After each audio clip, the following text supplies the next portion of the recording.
नमस्कार, मी सुधीर थोरात, श्री शिवाजी रायगड स्मारक मंडळाचा कार्यवाह. मंडळाच्या वतीने आयोजित होत असलेल्या शिवचरित्र स्पर्धेच्या दुसऱ्या वयोगटासंदर्भात माहिती देण्यासाठी मी हा व्हिडिओ करतोय. यापूर्वी एक छत्रपती शिवाजी महाराजांवर आधारित इयत्ता 7वी आणि 11वी 12वीच्या विद्यार्थ्यांच्या वयोगटाचा एक व्हिडिओ मी केलेला आहेच. त्यानंतर इयत्ता 8वी आणि पदवी किंवा ग्रॅज्युएशनच्या विद्यार्थ्यांसाठीचा हा व्हिडिओ मी करत आहे.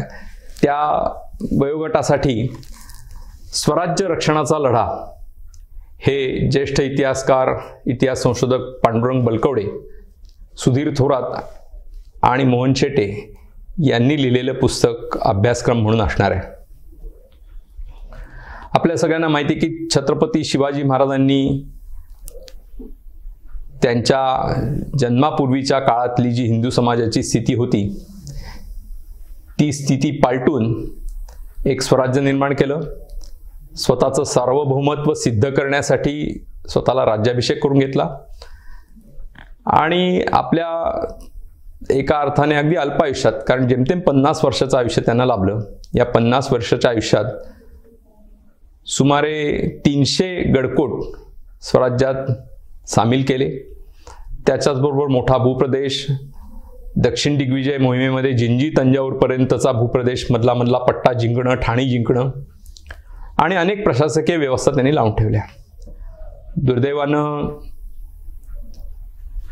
शिवपुण्यतिथी म्हणजे चैत्र पौर्णिमा हनुमान जयंती या दिवशी येते. त्या दिवशी त्यांचं 1680 साली निधन झालं. त्या दिवशी तारीख होती 3 एप्रिल. तर शिवाजी महाराजांचं निधन झालं ही मुघल सम्राट औरंगजेबाला मोठी संधी वाटली आणि म्हणून औरंगजेबाने या स्वराज्यावर आक्रमण करायचं ठरवलं. प्रारंभी औरंगजेबाने हे आक्रमण करायचं ठरवलं. त्याच काळामध्ये इकडे स्वराज्यामध्ये शिवाजी महाराजांच्या मृत्यूनंतर त्यावेळेला पन्हाळा किल्ल्यावर असलेल्या संभाजीराजांनी रायगड किल्ल्यावर येऊन स्वतःला अधिकार प्राप्ती करून घेतली, स्वतःला राज्याभिषेक करून घेतला आणि छत्रपती म्हणून घेतलं. स्वाभाविक सगळी सूत्र ही संभाजीराजांच्या हातात आली आणि त्यामुळे आता संभाजी महाराजांचं हे जे स्वराज्य होतं ते आणि औरंगजेबाचं मुघल साम्राज्य यांच्यामध्ये हा संघर्ष सुरू झाला. औरंगजेबानी त्याच वेळेला त्याच्या राज्यात राजपूत राजांनी विद्रोह केला होता.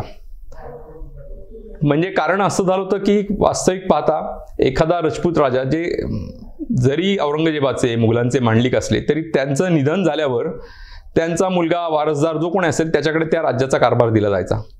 परंतु असाच एक राजपूत राजा जसवंत सिंग याचं निधन झाल्यावर मात्र औरंगजेबाने त्याच्या वारसा मुलांना ते राज्य द्यायचं नाकारलं आणि त्यामुळे अनेक राजपूत राजांनी औरंगजेबाच्या मुघल सत्तेविरुद्ध बंड पुकारलं.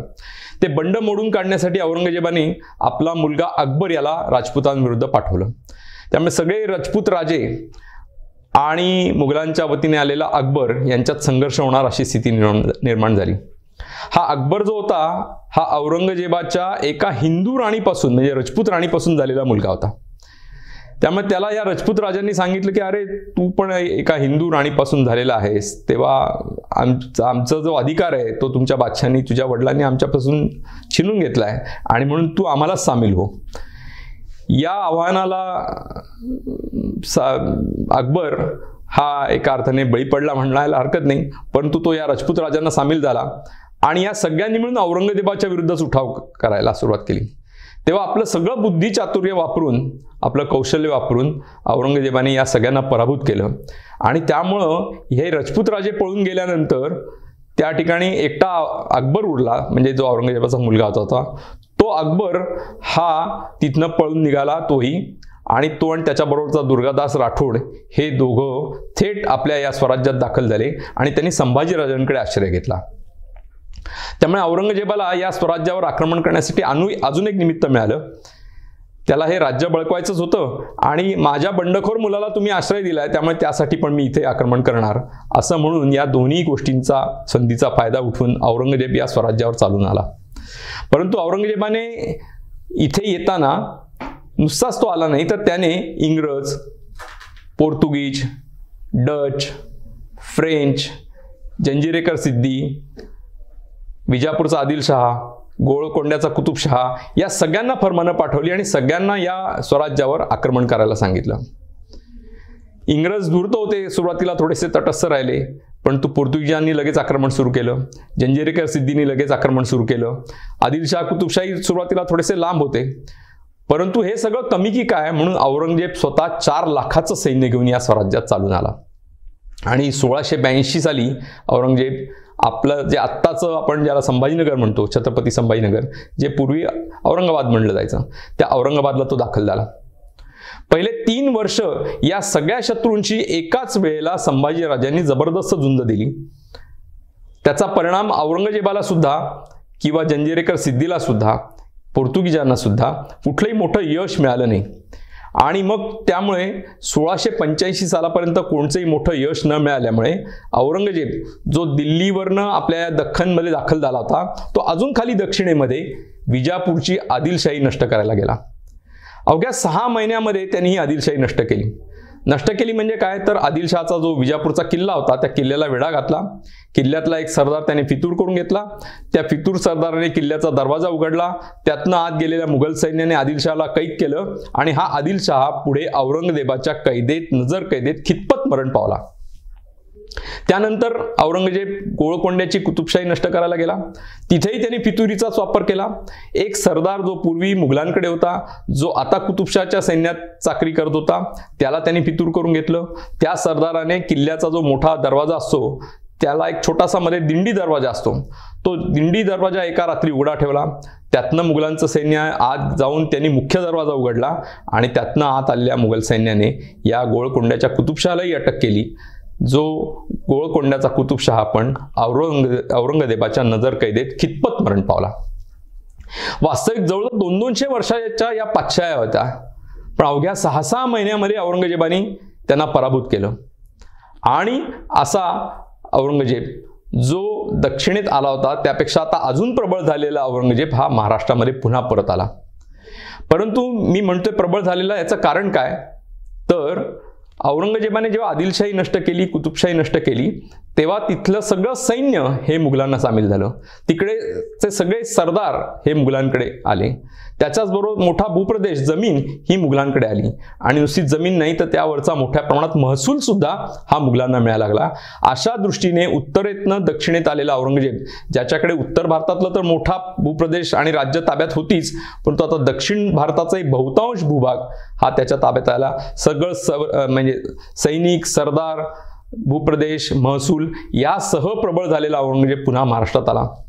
इथेही त्यांनी फितुरीचाच वापर केला. आणि आपल्याला माहिती की छत्रपती संभाजीराजे रत्नागिरी जिल्ह्यात संगमेश्वर जवळ असताना त्या ठिकाणी वास्तविक एका मोहिमेसाठी ते गेले होते. आणि तिथून परतत असताना त्यांनी आपलं सगळं सैन्य हे पुढे रायगडकडे पाठवून दिलं. आणि त्यांना वाटलं होतं एवढ्या दुर्गम प्रदेशात शत्रू आपल्यावर आक्रमण करणार नाही, परंतु प्रत्यक्षात याच संधीचा फायदा घेऊन औरंगजेबाच्या एका सरदाराने त्या ठिकाणी आणि औरंगजेबाने तिथे फितुरीचाही वापर केला. या दोन्हीचा परिणाम म्हणजे संगमेश्वर जवळ संभाजीराजे पकडले गेले आणि संभाजीराजांना पुढे औरंगजेबाच्या छावणीत आणलं गेलं. आणि त्या छावणीमध्ये आणताना किंवा त्या मधल्या काळामध्ये छावणीबरोबर त्यांना फिरवण्यात आलं आणि सुमारे 25-30 दिवसाच्या काळात त्यांच्यावर अनन्वित अन्याय अत्याचार करण्यात आले. सुरुवातीला संभाजीराजांची जीभ कापण्यात आली, त्यांचे डोळे काढण्यात आले. त्यानंतर त्यांना त्यांच्या अंगाची कातडी सोडण्यात आली, त्यांना झाडाला उलटं टांगून मिरचीच्या धुऱ्या देण्यात आल्या. अशा प्रकारचे अनन्वित अन्याय अत्याचार करूनही संभाजीराजांनी औरंगजेबाची कुठलीही अट मान्य केली नाही. विशेषतः मुसलमान धर्म स्वीकारण्याची अट मान्य न केल्यामुळे औरंगजेबाने त्यांची क्रूर हत्या घडवून आणली. औरंगजेबाला वाटलं होतं मी आदिलशाही नष्ट केली, मी कुतुबशाही नष्ट केली, त्यावेळेला त्या राज्यात कुठलंही बंड झालं नाही, असंच इथं महाराष्ट्रात देखील होईल. परंतु संभाजीराजांच्या बलिदानाने पेटून उठलेल्या मराठ्यांनी पुढच्या 16-17 वर्षामध्ये औरंगजेबाला महाराष्ट्रात सळो की पळो करून सोडलं. आणि त्याचाच हा इतिहास हा या पुस्तकांमध्ये म्हणजे जे स्वराज्य रक्षणाचा लढा हे पुस्तक आहे, पांडुरंग बलकवडे, सुधीर थोरात, मोहन शेटे यांनी लिहिलेलं हे पुस्तक आहे. या पुस्तकामध्ये हा सगळा रोमांचकारी इतिहास आणि बहुतांश अपरिचित इतिहास हा आपल्या सगळ्यांना माहिती म्हणून देण्यात आलेला आहे. यावर आधारित ही परीक्षा इयत्ता 8वी आणि त्याच्याचबरोबर ग्रॅज्युएशनच्या विद्यार्थ्यांसाठी असणार आहे. तर आपल्याला वाटतं की संभाजीराजांच्या मृत्यूनंतर पुढे काय झालं? औरंगजेबाला असं वाटलं होतं की त्यांनी जशी आदिलशाही नष्ट केली, कुतुबशाही नष्ट केली, तिथे कुठलंही बंड झालं नाही, असंच महाराष्ट्रातही होईल. परंतु संभाजीराजांच्या बलिदानाने पेटून उठलेल्या मराठ्यांनी पुढच्या 16-17 वर्षात औरंगजेबाला सळो की पळो करून सोडलं. औरंगजेबाने ज्या वेळेला संभाजीराजांना पकडलं त्याच वेळेला त्यांनी त्याचा एक सरदार, ज्याला पुढे पदवी दिल्यानंतरचं नाव जुल्फिकार खान आहे, त्या जुल्फिकार खानाला रायगड किल्ल्याला वेढा घालण्यासाठी पाठवलं. आणि रायगडवर वीज कोसळावी तशा 2 बातम्या येऊन धडकल्या. पहिली बातमी की छत्रपती संभाजीराजांना पकडून नेलंय, आणि त्या पाठोपाठ दुसरी बातमी आली की रायगड किल्ल्याला वेढा घालण्यासाठी सुद्धा आता शत्रूचं म्हणजे मुघलांचं सैन्य येत आहे. पुढच्या काळात किल्ल्यावर हेही बातमी कळाली असणार आहे की छत्रपती संभाजीराजांची औरंगजेबाने हत्या केली आहे. परंतु त्याच वेळेला ह्या किल्ल्याला वेढा पडायला लागला आणि किल्ल्यावर त्यावेळेला राजमाता म्हणजे येसुबाई होत्या, त्याच्याचबरोबर राजाराम महाराज होते, ताराराणी होत्या आणि लहानसे शाहू महाराज देखील होते. तर हे सगळेजण किल्ल्यात अडकलेले होते. त्या किल्ल्याला हा वेढा पडायला लागला. तेव्हा येसुबाईंनी सगळ्यांशी सल्लामसलत केली आणि त्यांनी असा निर्णय दिला की राजाराम महाराज आणि ताराराणींनी या इथनं किल्ल्यातनं निघून जावं आणि मी हा किल्ला लढवते. त्याप्रमाणेच राजाराम महाराज आणि ताराराणी, त्यांच्याबरोबर संताजी घोरपडे, धनाजी जाधवराव, ही सगळी मंडळी, पिलाजीराव गोळे पुढे त्यांना सामील झाले, ही सगळी मंडळी ह्या किल्ल्यातनं जेव्हा बाहेर पडली तेव्हा किल्ल्यातनं बाहेर पडून सुरुवातीला वाघ दरवाजा जो आहे किल्ल्याचा त्या बाजूने बाहेर पडली, प्रतापगडावर पोचली. तिथेही त्यांचा पाठलाग झाला, कारण शत्रूला कळलं की राजाराम महाराज रायगडावरनं निसटले. एकीकडे रायगड किल्ल्याचा वेढा त्यांनी चालूच ठेवला, परंतु राजाराम महाराजांच्या पाठलागावरही सैन्य पाठवलं. त्यामध्ये प्रतापगडाच्या तिथे पण संघर्ष झाला. तिथनं निघून राजाराम महाराज सज्जनगडाच्या दिशेने आले, तिथे संघर्ष झाला. तिथून निघून पन्हाळ्यावर आले, तिथे देखील त्यांचा संघर्ष झाला, कारण त्यांचा पाठलाग चालूच होता. अखेर पन्हाळ्यावरनं निघून राजाराम महाराज सुमारे 33 दिवसाचा भूमिगत प्रवास करून हे जिंजीच्या किल्ल्यावर पोचले, जो जिंजीचा किल्ला हा दूर तामिळनाडूमध्ये आहे. आता आपल्या लक्षात येईल शिवाजी महाराजांचं दूरदृष्टीपण धोरण, की शिवाजी महाराजांनी राज्याभिषेकानंतर दक्षिण दिग्विजय मोहिमेमध्ये हा मोठा भूप्रदेश दक्षिणेतला जिंकून ठेवला होता, जो उपयोगी पडला राजाराम महाराजांना. म्हणजे रायगड किल्ल्याच्या खाली 800 ते 1000 किलोमीटरची एक युद्धरेषा तयार झाली, कारण राजाराम महाराज जिंजीच्या किल्ल्यामध्ये गेल्यामुळे त्यांचा पाठलाग करत हा मुघल सरदार पुढे जुल्फिकार खान हा देखील जिंजीला पोहोचला आणि त्यांनी जिंजीच्या किल्ल्याला वेढा घातला. अतिशय मोठा भव्य हा किल्ला आहे, ज्याच्यावरची बांधकामं शिवाजी महाराजांनी स्वतः केली होती. या जिंजीच्या किल्ल्याला वेढा पडला. राजाराम महाराज तिथेही 7 ते 8 वर्ष या वेढ्यामध्ये अडकलेले होते. या 7-8 वर्षांमध्ये झालं काय, तर या 7-8 वर्षांमध्ये किल्ल्याच्या ज्या दुर्गम वाटा होत्या, या वाटांमधनं मराठे आपली रसद किल्ल्यावर राजाराम महाराजांना पोचवत होते. अन्नधान्य, दारुगोळा, तोफा, बंदुका, जे काही शस्त्र किंवा रसद लागते ती किल्ल्यामध्ये चोरवाट्यांनी पोचली जात होती. परंतु त्याच वेळेला या किल्ल्याला वेढा दिलेल्या मुघल सैन्याला जी रसद औरंगजेब महाराष्ट्रातनं पाठवायचा, ती रसद मात्र संताजी घोरपडे, धनाजी जाधवराव तोडायचे. त्यामुळे अशी विचित्र परिस्थिती झाली की राजाराम महाराजांना किल्ल्यामध्ये मात्र रसद मिळते मराठ्यांकडनं, पण त्याला वेढा दिलेल्या औरंगजेबाच्या सैन्याला मात्र त्याची रसद मिळत नाहीये. याशिवाय राजाराम महाराज किल्ल्यातनं रात्री अपरात्री हल्ले करायला मावळ्यांना पाठवायचे आणि या वेढ्याला जो वेढा दिलेला आहे किल्ल्याला, त्याच्या भोवती मराठ्यांच्या टोळ्या पुन्हा फिरत असायच्या. त्यामुळं हा वेढा देणं अतिशय जिकिरीचं होऊन बसलं आणि परिणामी ही जी 1000 ते 1200 किलोमीटरची युद्धरेषा मराठ्यांनी तयार केली धोरणीपणाने, ती त्यांना अखेर उपयोगी पडली. आणि या वेढ्यामध्ये राजाराम महाराज आतमध्ये किल्ल्यात 7-8 वर्ष सुरक्षित राहू शकले, परंतु तो किल्ला मुघलांना शेवटपर्यंत जिंकता आला नाही. अखेर इथल्या स्वराज्याच्या कामाची पण गरज म्हणून राजाराम महाराज हे तिकडनं निसटून हे पुन्हा महाराष्ट्रामध्ये आले. महाराष्ट्रामध्ये आल्यावर देखील ते इथे स्वस्थ बसले नाहीत. त्यांनी उत्तर कोकण, दक्षिण कोकणची मोहीम केली. खानदेशपर्यंत, वराडापर्यंत त्यांनी मजल मारली आणि मोठ्या मोठ्या मजला मोहिमा करून ते पुन्हा परत साताऱ्याकडे आले. परंतु या सगळ्या दगदगीचा परिणाम त्यांची प्रकृती बिघडली आणि अखेर ते पुढे सिंहगडावर आले. तिथंच 1700 साली त्यांचंही निधन झालं. आणि म्हणून जवळ 11 वर्षाची राजाराम महाराजांची ही औरंगजेबाशी झुंज झाली. त्यानंतर औरंगजेबाला वाटलं की आता मराठ्यांचा हा दुसरा म्हणजे शिवाजी महाराजांचा दुसरा मुलगा म्हणजे एक संभाजी महाराज एक राजाराम महाराज दोघेही गेलेत, त्यामुळे आता कोणी शिल्लक राहिलं नाही. अशा वेळेला या राजाराम महाराजांच्या विधवा पत्नी ताराराणी या औरंगजेबाशी लढायला उभ्या राहिल्या आणि त्यांच्याच काळात म्हणजे इसवी सन 1700 ते 1707 या 7 वर्षात त्यांच्या नेतृत्वाखाली मराठ्यांनी जी औरंगजेबाशी झुंज दिली त्याचा परिणाम औरंगजेब 1707 साली याच भूमीत म्हणजे महाराष्ट्रात गाडला गेला. तो जेव्हा 1682 साली या स्वराज्यात आला होता स्वराज्यावर आक्रमण करण्यासाठी, तिथपासनं 1707 सालापर्यंत म्हणजे जवळजवळ 25 वर्ष तो जर आपण भौगोलिकदृष्ट्या नकाशाचा विचार करायचा झाला तर सगळ्यात त्याचा उत्तरेकडचा वरचा बिंदू होता तो म्हणजे आत्ताचा अहिल्यानगर जिल्हा, म्हणजे ज्याला पूर्वी आपण अहमदनगर म्हणायचो, त्या अहमदनगर जिल्हा हा त्याचा उत्तरेचा सगळ्यात वरचा बिंदू होता. त्याच्या वरच्या भागामध्ये म्हणजे त्याच्या स्वतःच्या राज्यामध्ये तो 25 वर्षात एकदाही जाऊ शकला नाही. याचं कारण मराठ्यांनी त्याला या मुख्यतः पश्चिम महाराष्ट्राच्या भागात 25 वर्ष खिळवून ठेवलं आणि त्यामुळे औरंगजेब त्याच्या राज्यामध्ये एकदाही जाऊ शकला नाही. या काळात मराठ्यांनी मुघलांच्या तलवारीचे घाव आपल्या छातीवर झेलल्यामुळंच आपल्या बाकी हिंदुस्थानातल्या हिंदूंचं जनतेचं जीवन हे सुसह्य झालं. तर हे फार मराठ्यांचं मोठं योगदान औरंगजेबाशी लढा देण्यातलं आहे आणि म्हणून या पुस्तकाला नाव देखील आम्ही ठेवलंय स्वराज्य रक्षणाचा लढा, की शिवाजी महाराजांनी निर्माण केलेल्या स्वराज्याचं रक्षण प्रत्यक्षात त्यांच्या मृत्यूपासून औरंगजेबाच्या मृत्यूपर्यंत मराठ्यांनी कशा पद्धतीने केलं. परंतु यातल्या 1-2 गोष्टी शेवटच्या सांगतो की हे 25 वर्ष का कसे खिळून ठेवू शकलो आपण आणि ही लढाई कशी विषम होती. या 2 गोष्टींची माहिती मी जाता जाता आपल्याला सांगणार आहे. तर मराठ्यांची एक विशिष्ट दुर्ग युद्ध नीती त्यांनी ठरवली. त्या दुर्ग युद्ध नीतीचं कारण असं की औरंगजेबाला असं वाटलं की मराठ्यांचा जीव हा त्यांच्या किल्ल्यांमध्ये, त्यांचा प्राण त्यांच्या किल्ल्यांमध्ये आणि त्यामुळे आपण हे सगळे किल्ले जिंकूया. आणि म्हणून छत्रपती संभाजी महाराजांची हत्या केल्यानंतर पुढच्या काही काळामध्ये औरंगजेबाने मराठ्यांचे किल्ले जिंकायची मोहीम सुरू केली.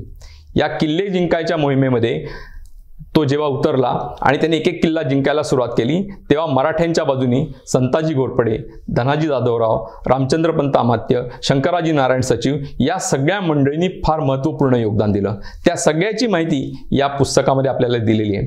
तर औरंगजेबाने एखादा किल्ला जिंकला तर तो जिंकताना त्यांनी त्या किल्ल्याला वेढा दिलेला असायचा. तो वेढा वर्ष 2-2 वर्ष चालायचा, कारण मराठे आपली सगळी रसद, बंदुका, दारुगोळा, तोफा हे सगळं सज्ज करून, अन्नधान्य, कपडे लत्ते हे सगळे किल्ल्यावर सज्ज करून ठेवायचे आणि ते सज्ज करून ठेवल्यामुळे तो किल्ला झुंजता व्हायचा. तो असा झुंजता किल्ला मराठे 1-1, 1.5, 2-2 वर्ष लढवायचे. म्हणजे नाशिक जवळचा रामशेतचा किल्ला तर मराठ्यांनी 6 वर्ष लढवला. तर हा किल्ला पावसाळ्याच्या तोंडावर जेव्हा अन्नधान्य रसद संपत आलेली असायची तेव्हा मराठे सोडायचे. पावसाळ्याच्या तोंडावर सोडायचे याचं काही कारण आहे तेही सांगतो. परंतु किल्ला सोडताना मराठे असं आव्हान आणायचे की आम्ही हा किल्ला अजून लढवू शकतो, परंतु आता तुम्हाला सोडतोय पण आम्हाला काही पैसे मिळाले तर आम्ही हा किल्ला सोडू. जो औरंगजेबाचा सरदार होता त्याला असं वाटायचं की पावसाळ्याच्या तोंडावर किल्ला मिळतोय ती चांगली गोष्ट आहे, कारण पावसाळ्यात या किल्ल्याचा वेढा चालू ठेवणं फार अशक्य असायचं. याचं कारण असं की रात्री अपरात्री मराठे किल्ल्याचा दरवाजा उघडून खाली यायचे आणि छापे घालायचे आणि मराठ्यांच्या ज्या बाकी सैन्याच्या टोळ्या या इतस्तता या वेढ्याच्या भोवती फिरत असायच्या त्या बाहेरनं हल्ले करायचे. त्यामुळे तो वेढा म्हणजे दिवस रात्र जागता पहारा मुघलांना ठेवायला लागायचा, त्यांची झोप उडून जायची. अशा परिस्थितीत पावसाळ्याच्या तोंडावर किल्ला मिळतोय म्हणून मुघल तो किल्ला ताब्यात घ्यायचे, पैसा देऊन का होईना ताब्यात घ्यायचे. तो सरदार जो आहे ज्याने हा किल्ला ताब्यात घेतलाय तो औरंगजेबाला पत्र पाठवायचा की मी हा किल्ला लढून मिळवला.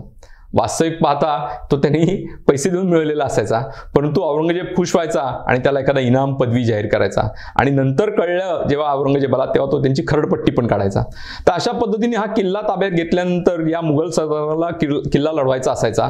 त्यामुळे तो काय करायचा की त्या किल्ल्यात अन्नधान्य, बरं पावसाळा तोंडावर आलाय, किल्ल्यात अन्नधान्य नेऊन ठेवायचा, तिथल्या बाकीची साधनसामुग्री जी आहे ती किल्ल्यात नेऊन ठेवायचा, दारुगोळा नेऊन ठेवायचा, तिथल्या तोफा पुन्हा सज्ज करायचा. त्यानंतर त्यांनी खालनं किल्ल्यावर मारा केलेला असायचा, त्यामुळे तटबंदीचं नुकसान झालेलं आहे, उद्या त्याला किल्ला लढवायचा आहे, त्यामुळे त्या तटबंदीची डागडुजी करायचा, दुरुस्ती करायचा आणि किल्ला पुन्हा झुंजता करून तो किल्ल्यात दाखल व्हायचा. आता मगाशी मी म्हटलं की मराठे पैसे घेऊन बाहेर पडायचे, कारण किल्ल्यात मराठ्यांना 1-1, 1.5 वर्ष अडकल्यानंतर वेतन कोण आणून देणार, पगार कोण देणार. त्यामुळे असा किल्ल्यातनं बाहेर पडताना पैसे घेतल्यामुळे मराठ्यांचे पगार मिळायचे, त्यांना वेतन मिळायचं आणि असं वेतन मिळालेले मराठे पावसाळ्याच्या तोंडावर आपल्या गावी परत यायचे पावसाळ्याच्या आधीची शेतीची मशागतीची कामं करायचे, पावसाळ्यामधली कामं करायचे, पावसाळा संपताना कापणी जोडणी मळणीची कामं करायचे आणि दसरा दिवाळीच्या सुमाराला पुन्हा सैन्यात दाखल व्हायचे आणि तोच किल्ला एका रात्री छापा घालून पुन्हा जिंकायचे. अशा पद्धतीने हे युद्ध चालू होतं. औरंगजेबाला त्याला वाटलं त्यांनी पहिला किल्ला जिंकला, दुसरा, तिसरा, चौथा, पाचवा, त्यांनी 6वा जिंकला की मराठ्यांनी पहिला जिंकलेला असायचा, त्यांनी 7वा जिंकला की यांनी दुसरा जिंकलेला असायचा. अशा पद्धतीने त्याला महाराष्ट्रामध्ये जवळजवळ 25 वर्ष आपण खिळवत ठेवलं आणि म्हणून औरंगजेब त्याच्या राज्यात एकदाही परत जाऊ शकला नाही. एक शेवटचा मुद्दा सांगणार आहे आणि या पुस्तकाबद्दलची माहिती थांबवणार आहे. तो मुद्दा असा, ही कशा प्रकारची विषम लढाई होती बघा. औरंगजेबाचा जन्म आहे 1618 सालचा आणि शिवाजी महाराजांवर जेव्हा पहिला हल्ला झालाय फतेखानाचा, जो आदिलशहाच्या सरदाराने केलाय, तेव्हा शिवाजी महाराजांचं वय 18. म्हणजे आपल्या आयुष्यातल्या पहिल्या जीवावरच्या लढाईला शिवाजी महाराज 18व्या वर्षी सामोरे गेलेत. 1680 साली त्यांचं निधन झालंय. त्यावेळेला औरंगजेब हे 62 वर्षाचा आणि त्याच्यासमोर उभे राहिले छत्रपती संभाजी महाराज, ज्यांचं वय आहे फक्त 23. संभाजीराजे 9 वर्ष झुंज देत आहेत आणि मगाशी आपण पाहिलं त्याप्रमाणे कपटनीतीचा वापर करून, फितुरीचा वापर करून औरंगजेबाने त्यांनाही पकडलं, त्यांची हत्या केली. त्यावेळेला स्वराज्याचा कारभार सांभाळायला आले राजाराम महाराज आणि हे राजाराम महाराज कोणाशी झुंजतायत तर जवळजवळ 71 वर्षाच्या औरंगजेबाशी. कोणचा औरंगजेब? जो दक्षिणेत येताना जेवढा प्रबळ होता त्यापेक्षाही आता दक्षिण भारताचा बहुतांश भूभाग जिंकल्यानंतर अजून प्रबळ झालेला औरंगजेब आहे. या अशा प्रबळ झालेल्या औरंगजेबाशी, म्हणजे 71 वर्षाच्या अधिक अनुभवाने समृद्ध असलेल्या औरंगजेबाशी, आणि एक कुशल सेनानी म्हणून औरंगजेब गणला जातो. तो दुष्ट होता यात वादच नाही, परंतु तो युद्ध कौशल्यात निपुण होता. अशा औरंगजेबाशी लढा देत आहेत 19 वर्षाचे राजाराम महाराज. त्यांनी 11 वर्ष लढा दिलाय आणि 1700 साली त्यांचंही निधन झाल्यानंतर उभ्या कोण राहिल्यात औरंगजेबाशी लढायला? तेव्हा औरंगजेब 82 वर्षाचा आणि त्याच्यासमोर उभ्या राहिलेल्या महाराणी ताराबाई ज्या आहेत त्यांचं वय अवघं 25 आहे. 320-25 वर्षांपूर्वी एक विधवा स्त्री अशा प्रकारच्या प्रबळ औरंगजेबाशी लढायला उभी राहिली आणि तिच्याच कारकिर्दीत औरंगजेब याच भूमीत काढला गेला. अशा प्रकारचा हा स्वराज्य रक्षणाचा जो लढा आहे, याच्यामध्ये मुख्यतः छत्रपती संभाजी महाराज, त्याच्यानंतर छत्रपती राजाराम महाराज, महाराणी ताराबाई, संताजी घोरपडे, धनाजी जाधवराव, रामचंद्रपंत अमात्य, शंकराजी नारायण सचिव, ही सगळी मंडळी औरंगजेबाशी कशी लढली आणि आपल्या स्वराज्याचं त्यांनी कसं रक्षण केलं याची माहिती या पुस्तकात आहे. तर हे जे पुस्तक आहे याच्यावरचा जो अभ्यासक्रम आहे तो इयत्ता 8वी आणि पदवीच्या म्हणजे ग्रॅज्युएशनच्या मुलांसाठी असणार आहे. अर्थात दोघांच्या प्रश्नांची काठिण्य पातळी वेगळी असेल. तर प्रश्नपत्रिका 100 मार्कांची आहे, ज्याच्यामध्ये 50 प्रश्न विचारले जातील, 50 MCQ असणार आहेत. एका प्रश्नाची 4 उत्तरं असतील, त्यातले योग्य पर्याय आपण निवडायचा आहे. प्रत्यक्ष लेखी होणार आहे, ही ऑनलाईन नाही तर आपापल्या शाळा महाविद्यालयामध्ये आपल्या सेंटरमध्ये ही परीक्षा होणार आहे. फेब्रुवारीच्या 2ऱ्या शनिवारी सकाळी 11 ते 12 या वेळामध्ये ही परीक्षा होते. हे 50 प्रश्न ही पहिली फेरी असणार आहे. ही फेरी झाल्यानंतर त्याचा निकाल मंडळाच्या वतीने लावला जातो आणि दुसरी आणि तिसरी फेरी जी आहे यात निवड झालेल्या विद्यार्थ्यांना आम्ही किल्ले रायगडावर घेऊन जातो. पहिल्या फेरीतल्या सगळ्या सहभागी विद्यार्थ्यांना प्रशस्तीपत्र देतो. त्यानंतर ज्यांना प्रावीण्य मिळालेलं आहे त्यांना रोख पारितोषिकं देतो आणि ज्यांची किल्ले रायगडावरच्या फेरीसाठी 2ऱ्या 3ऱ्या फेरीसाठी निवड होते त्यांना आम्ही पूर्ण रायगड किल्ल्यावर त्यांच्या गावापासून येण्याचा आणि जाण्याचा प्रवास खर्च देतो. तिथला राहायचा भोजनाचा खर्च देखील आम्ही करतो. परंतु या स्पर्धेला शुल्क आहे. या गटासाठी म्हणजे 8वी आणि पदवीच्या गटासाठी शुल्क असणारे 200 रुपये. त्या शुल्कामध्ये प्रत्येक विद्यार्थ्याला हे पुस्तक स्वतंत्र त्याच्या घरी मिळणार आहे. त्याचं वाचन करून तो ही परीक्षा देऊ शकतो. रायगडावरची जी फेरी आहे, दुसरी फेरी, ही प्रसंग वर्णनात्मक असणार आहे आणि त्याचा लगेच निकाल तिथेच रायगड किल्ल्यावर आम्ही लावतो आणि तिथेच छत्रपती शिवाजी महाराजांच्या सिंहासनासमोर ही दुसरी फेरी झाल्यावर तिथेच लगेच थोड्या वेळाने तिसरी फेरी देखील होते, जी प्रश्नोत्तर स्वरूपाची असते. अर्थात रायगड किल्ल्यावर तिथला हा निकाल 3ऱ्या फेरीचा लागल्यानंतर जे राज्याचे विजेते आहेत त्यांना तिथली रोख पारितोषिकं मिळतात, तिथली प्रशस्तीपत्रकं मिळतात, तिथली मानचिन्ह मिळतात आणि याबरोबरच तिथल्या विजेत्यांनाही पारितोषिक देतो त्याच्या आधी आम्ही या सगळ्या विद्यार्थ्यांना रायगड किल्ला फिरून दाखवून त्याची देखील सगळी माहिती देतो। तर अशा पद्धतीने या स्पर्धेतल्या या दुसऱ्या वयोगटाचं आयोजन करण्यात येतं, स्वराज्य रक्षणाचा लढा या पुस्तकावर।